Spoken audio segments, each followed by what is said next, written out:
नमस्कार दोस्तों, स्वागत है आप सभी का RP technical study YouTube channel में। तो दोस्तों, आज की इस वीडियो में अपन बात करेंगे ट्रांसफार्मर के मोस्ट इंपोर्टेंट 30 क्वेश्चन जो कि बार बार इंटरव्यूज में पूछे जाते हैं। अति महत्वपूर्ण क्वेश्चन है, तो वीडियो को लाइक कर दीजिए और अपने दोस्तों को शेयर कर दीजिए। तो चलिए एक एक करके सभी क्वेश्चंस को देख। तो दोस्तों, सबसे पहला क्वेश्चन दिया जाता है कि ट्रांसफार्मर के बारे में आप क्या समझते हैं। अगर बात करें ट्रांसफार्मर के बारे में, तो सबसे पहला क्वेश्चन यही होता है कि ट्रांसफार्मर के बारे में आप क्या समझते हैं। तो दोस्तों, आपको जवाब शॉर्टकट इसका जवाब देना है कि यह स्थिर रहने वाली एक मशीन है जो वोल्टेज को कम या अधिक करने के काम आती है। क्या होता है? ट्रांसफार्मर एक स्थिर रहने वाली एक मशीन होती है जो वोल्टेज को कम या अधिक करने के काम में आती है। तो ये आपको शॉर्टकट इसका आंसर बताना है। चलिए बात करते हैं अगले क्वेश्चन की।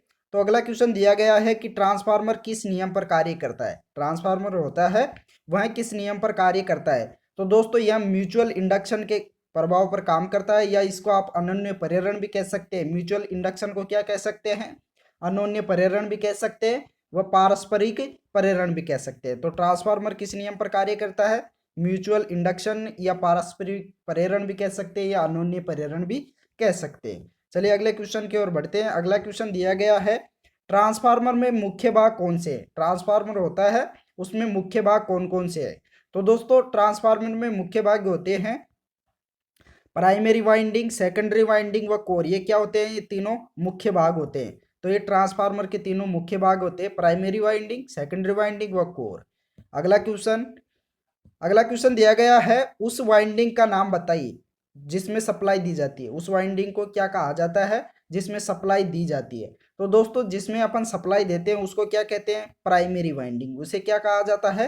प्राइमरी वाइंडिंग या प्राथमिक वाइंडिंग। चलिए अगले क्वेश्चन की ओर बढ़ते हैं। अगला क्वेश्चन दिया गया है, जिससे सप्लाई ली जाती है उस वाइंडिंग को क्या नाम दिया जाता है। जिस वाइंडिंग से अपन सप्लाई लेते हैं उसको क्या नाम दिया जाता है। तो दोस्तों, उसको नाम दिया जाता है सेकेंडरी वाइंडिंग। क्या कहा जाता है? सेकेंडरी वाइंडिंग या द्वितीयक वाइंडिंग। अगला क्वेश्चन अगला क्वेश्चन है कि लेमिनेटेड कोर का क्या फायदा होता है। लेमिनेटेड कोर होता है उसका क्या फायदा होता है। तो दोस्तों, कोर में एडी करंट लॉस को कम करता है। लेमिनेटेड कोर क्या करता है? एडी करंट लॉस को कम करता है। अगला क्वेश्चन दिया गया है, कोर टाइप ट्रांसफार्मर में मैग्नेटिक पथ की कितनी होते हैं। मैग्नेटिक पथ कितने होते हैं? पथों की संख्या कितनी होती है। तो दोस्तों, कोर टाइप ट्रांसफार्मर में पथों की संख्या कितनी होती है? चुंबकीय पथों की संख्या एक होती है। कितनी होती है? एक। अगला क्वेश्चन अगला क्वेश्चन पूछा गया है, सेल टाइप ट्रांसफार्मर में चुंबकीय रास्ते कितने होते हैं? चुंबकीय पथ कितने होते हैं सेल टाइप ट्रांसफार्मर में? तो दोस्तों, सेल टाइप में होते हैं दो, जबकि कोर टाइप में होता है एक। अगला क्वेश्चन दोस्तों अगला क्वेश्चन है कि ट्रांसफार्मर अनुपात से आप क्या समझते हो। ट्रांसफार्मर अनुपात से आप क्या समझते हो। तो दोस्तों, इसका फॉर्मूला होता है E2/E1 बराबर N2/N1 बराबर I1/I2। इस प्रकार से इसका फॉर्मूला होता है, तो आपको यह बताना है। अगला क्वेश्चन अगला क्वेश्चन दिया गया है, ट्रांसफार्मर की वाइंडिंग में पैदा होने वाली ईएमएफ का सूत्र बताना है। आपको विद्युत वाहक बल का सूत्र बताना है। ट्रांसफार्मर की वाइंडिंग में पैदा होने वाले विद्युत वाहक बल का सूत्र। तो दोस्तों, इसका सूत्र होता है 4.44 पाई एफ एन वोल्ट। क्या होता है? 4.44 पाई एफ एन वोल्ट। अगला क्वेश्चन दे रखा है, ट्रांसफार्मर ऑयल क्यों भरा जाता है। ट्रांसफार्मर ऑयल क्यों भरा जाता है। तो दोस्तों, इसका आंसर बताना है कि इंसुलेशन बढ़ाने व वाइंडिंग को ठंडी करने के लिए इसमें ऑयल भरा जाता है। ट्रांसफार्मर में ऑयल क्यों भरा जाता है? इंसुलेशन को बढ़ाने व वाइंडिंग को ठंडा करने के लिए इसमें ऑयल को भरा जाता है। अगला क्वेश्चन बात करें अगले क्वेश्चन की। तो दोस्तों, अगला क्वेश्चन है कि ट्रांसफार्मर ऑयल के फ्लैश पॉइंट से आप क्या समझते हैं। इसके फ्लैश पॉइंट से आप क्या समझते हो ट्रांसफार्मर ऑयल के। तो दोस्तों, इसका राइट आंसर आपको बताना है कि ऑयल वाष्प का इग्निशन बिंदु है। क्या है? ऑयल वाष्प का इग्निशन बिंदु है। आपको शॉर्टकट इसका आंसर बताना है कि ऑयल वाष्प का इग्निशन बिंदु है। अगला क्वेश्चन दिया गया है, ट्रांसफार्मर ऑयल के फ्लैश पॉइंट से आप क्या समझते हैं। ट्रांसफार्मर का जो फ्लैश पॉइंट होता है ऑयल का, उससे आप क्या समझते हैं। तो दोस्तों वह तापक्रम जिस पर तेल आग पकड़ता है वही क्या कहलाता है? Flash point. वह तापक्रम जिस पर तेल आग पकड़ता है वही क्या कहलाता है? Flash point. अगला क्वेश्चन दोस्तों, अगला क्वेश्चन दिया गया है, ट्रांसफार्मर में ब्रीदर क्यों फिट किया जाता है? ट्रांसफार्मर में जो ब्रीदर होता है वह क्यों फिट किया जाता है? तो दोस्तों इसका शॉर्टकट आंसर बताना है कि ट्रांसफार्मर को शुष्क हवा देने के लिए, अर्थात सूखी हवा देने के लिए ट्रांसफार्मर में ब्रीदर का उपयोग किया जाता है। तो इसका राइट आंसर क्या बताना है? ट्रांसफार्मर को शुष्क हवा देने के लिए इसमें ब्रीदर को फिट किया जाता है। अगला क्वेश्चन दोस्तों, बात करें अगले क्वेश्चन की, तो अगला क्वेश्चन दिया है, ट्रांसफार्मर के ऊपर कंजर्वेटर क्यों लगता है? कंजर्वेटर क्यों लगाया जाता है ट्रांसफार्मर के ऊपर? तो इसका आंसर होगा कि जब तेल गर्म होकर फैलता है तो उसको यह जगह देता है। क्या करता है कंजर्वेटर? तेल गर्म होने पर उसको फैलने के लिए जगह प्रदान करता है। तो इसका शॉर्टकट आंसर यही होगा। अगला क्वेश्चन अगला क्वेश्चन बात करें, ब्रीदर में क्या मटेरियल भरा जाता है? तो दोस्तों ब्रीदर में होता है या तो सिलिका जेल होता है या कैल्शियम क्लोराइड भरा जाता है। इन दोनों में से भरा जाता है कैल्शियम क्लोराइड या सिलिका जेल। तो आपको शॉर्टकट आंसर बताना है, या तो सिलिका जेल या कैल्शियम क्लोराइड। अगला क्वेश्चन दोस्तों, बात करें अगले क्वेश्चन की, तो अगला क्वेश्चन है, इमरजेंसी रिलीज क्या होती है? इमरजेंसी रिलीज होती है वह क्या होती है? तो दोस्तों इसका आंसर आपको बताना है कि ट्रांसफार्मर के ऊपर एक पाइप होती है जो ट्रांसफार्मर को शॉर्ट सर्किट के समय फटने से बचाता है। इमरजेंसी रिलीज वाल्व क्या होती है कि ट्रांसफार्मर के ऊपर एक पाइप होती है जो ट्रांसफार्मर को शॉर्ट सर्किट लघु परिपथ के समय फटने से बचाता है। अगला क्वेश्चन दिया है, नो लोड फ्लक्स और लोड फ्लक्स में क्या संबंध है?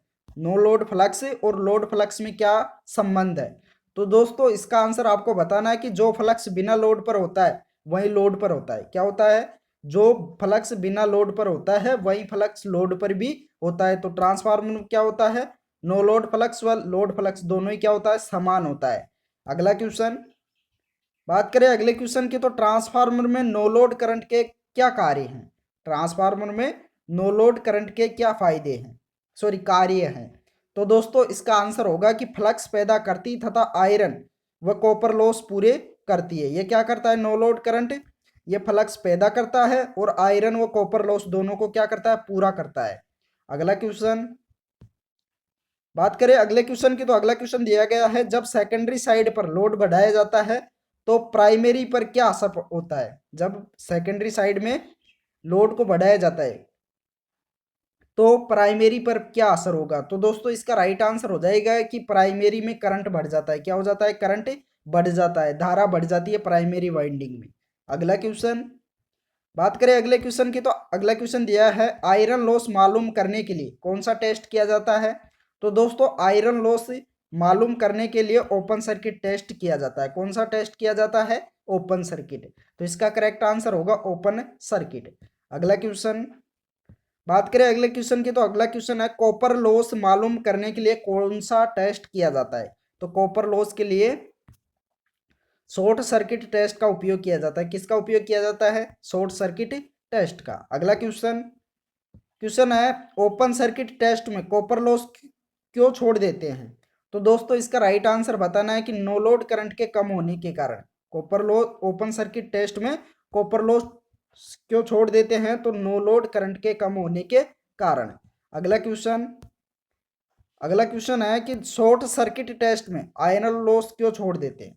शॉर्ट सर्किट टेस्ट में आयरन लॉस क्यों छोड़ देते हैं? तो दोस्तों क्योंकि प्राइमरी वाइंडिंग में बहुत कम वोल्टेज होती है और आयरन लॉस वोल्टेज के समानुपाती होता है। क्या होता है? आयरन लॉस फ्लक्स के समानुपाती होता है, इसलिए शॉर्ट सर्किट टेस्ट में आयरन लॉस को छोड़ देते हैं।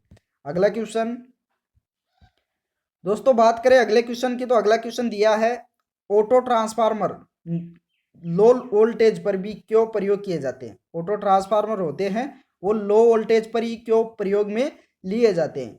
तो दोस्तों इसका राइट आंसर होगा कि क्योंकि प्राइमरी व सेकेंडरी एक ही वाइंडिंग की होती है। ऑटो ट्रांसफार्मर लो वोल्टेज पर क्यों प्रयोग किया जाता है? क्योंकि इसका मुख्य कारण है कि ये दो प्राइमरी व सेकेंडरी दोनों एक ही वाइंडिंग पर होती है, इसलिए इसका उपयोग लो वोल्टेज पर ही किया जाता है। अगला क्वेश्चन है, ऑटो ट्रांसफार्मर के मुख्य लाभ क्या है? तो दोस्तों इसमें कॉपर की बचत होती है। क्या होती है? तांबे की बचत होती है, क्योंकि एक सेकेंडरी व प्राइमरी व सेकेंडरी दोनों एक की वाइंडिंग होती है। अगला क्वेश्चन है सीटी तथा पीटी से आप क्या समझते हैं। इसका आंसर बताना है कि सीटी व पीटी से आप क्या समझते हैं ट्रांसफार्मर में। तो दोस्तों सीटी होता है करंट ट्रांसफार्मर को सीटी कहते हैं। क्या कहते हैं? जो करंट ट्रांसफार्मर होता है उसको सीटी कहते हैं, जो कि अधिक करंट नापने के काम आता है। ये क्या काम करता है? अधिक करंट को मापने के काम आता है सीटी। जबकि पीटी पोटेंशियल ट्रांसफार्मर को कहते हैं, जो अधिक वोल्टेज नापने का काम आता है। पीटी तो क्या काम आता है? अधिक वोल्टेज मापने के लिए। व सीटी क्या काम आता है? अधिक करंट नापने के लिए। चलिए अगला क्वेश्चन है कि करंट व वोल्टेज की सीमा बताओ जिससे ऊपर सीटी व पीटी प्रयोग करते हैं। उस करंट व वोल्टेज की सीमा बताना है जिस पर सीटी व पीटी प्रयोग करते हैं। तो 60 एम्पियर पर सीटी, जबकि 750 वोल्टेज से ऊपर पर पीटी का प्रयोग किया जाता है। अगला क्वेश्चन है सीटी से एम्पियर मीटर अलग करते समय क्या क्या सावधानियां रखनी पड़ती है। तो दोस्तों सीटी से एम्पियर मीटर अलग करते समय सेकेंडरी शॉर्ट सर्किट होनी चाहिए। क्या होनी चाहिए? शॉर्ट सर्किट होनी चाहिए, सेकेंडरी वाइंडिंग। अगला क्वेश्चन है एक ट्रांसफार्मर की प्राइमरी और सेकेंडरी वोल्टेजों के बीच फेज अंतर कितना होता है। तो प्राइमरी व सेकेंडरी के बीच फेज अंतर होता है 180 डिग्री का। कितना होता है? 180 डिग्री का। तो दोस्तों इस वीडियो में इतना ही। वीडियो पसंद आया हो तो लाइक कर दीजिए और अपने दोस्तों को शेयर कर दीजिए। जिस दोस्त ने भी अभी तक चैनल को सब्सक्राइब नहीं किया है वो सभी दोस्त एक बार चैनल को सब्सक्राइब भी कर लीजिए, साथ में ऑल नोटिफिकेशन बेल को भी ऑन कर लीजिए। Thank you.